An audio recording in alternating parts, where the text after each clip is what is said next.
ஒரு பெரிய காடு இருந்தது. அந்த காட்டுல நிறைய யானைகள் ரொம்ப கூட்டமா வாழ்ந்துட்டு இருந்தாங்க. அது ஒரு கோடை காலமா ஆயிக்கிட்டு இருந்ததால, அங்க இருந்த மரங்களும், செடிகளும் காய ஆரம்பிச்சது. அதால அங்க இருந்து தண்ணியோட அளவும் குறைய ஆரம்பிச்சுச்சு. அங்க தண்ணியோட அளவு குறைய குறைய அவங்களுக்கு தண்ணி பஞ்சம் ஏற்பட ஆரம்பிச்சிச்சு. உணவு பஞ்சத்திலையும், தண்ணி பஞ்சத்திலையும் அந்த யானை கூட்டங்கள் அங்க வாழ முடியாம என்ன பண்றதுன்னு தண்ணிக்காக தேடி ரொம்ப தூரம் நடந்துக்கிட்டு இருந்தாங்க. அவங்க ஒரு ஒரு இடமா தூரம் நடந்து நடந்து ஒரு நீர்நிலைய கண்டுபிடிச்சிட்டாங்க. அந்த இடத்துல போய் அவங்க தண்ணி குடிக்கலாம் அப்படின்னு சொல்லி நடந்து போய்கிட்டு இருக்கப்ப, அந்த நீர்நிலையை சுத்திலும் நிறைய முயல்கள் புதர்களுக்குள்ள வாழ்ந்துட்டு இருந்தாங்க. அவங்க ஒளிஞ்சு ஒளிஞ்சு அந்த யானைகள் வரதை பார்த்துக்கிட்டு இருந்தாங்க.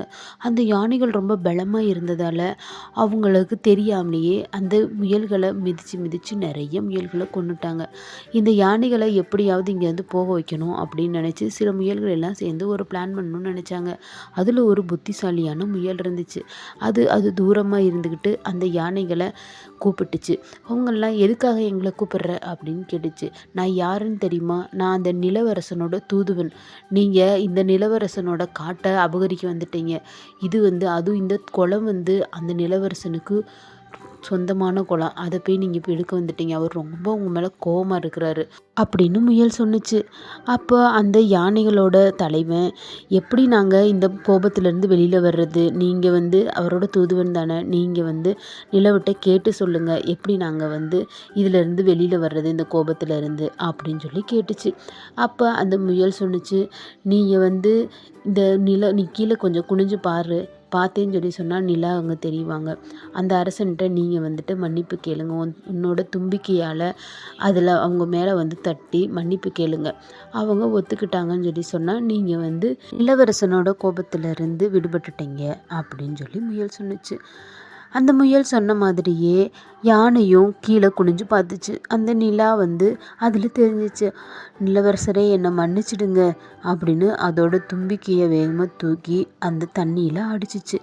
உடனே அந்த தண்ணியில் அது ஒரு மாதிரி கலைஞ்சு கலைஞ்சு போச்சு.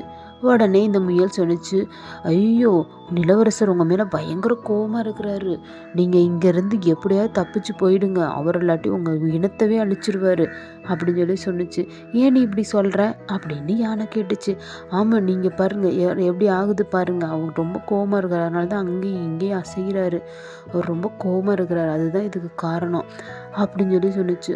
ஓ, இது உண்மைதானா அப்படின்னு நான் நினச்சிக்கிட்டு, சரி நான் என் கூட்டத்தை கூட்டிக்கிட்டு நான் இங்கேருந்து வெளியில் ஏறிடுறேன். இங்கே இருக்கவங்களே நீங்கள் நிம்மதியாக இருங்க, நிலவரசர்கிட்ட சொல்லிடுங்க எங்கள் இனத்தை எதுவும் செஞ்சிட வேண்டான்னு அப்படின்னு சொல்லி அது சொன்னிச்சு. நீங்கள் மன்னிப்பு கேட்டு இங்கேருந்து கிளம்புங்க அப்படின்னு சொல்லி முயல் சொன்னிச்சு. அவங்களும் மன்னிப்பு கேட்டுட்டு அந்த இடத்த விட்டுட்டு அவங்க வேறு இடத்துக்கு போயிட்டாங்க.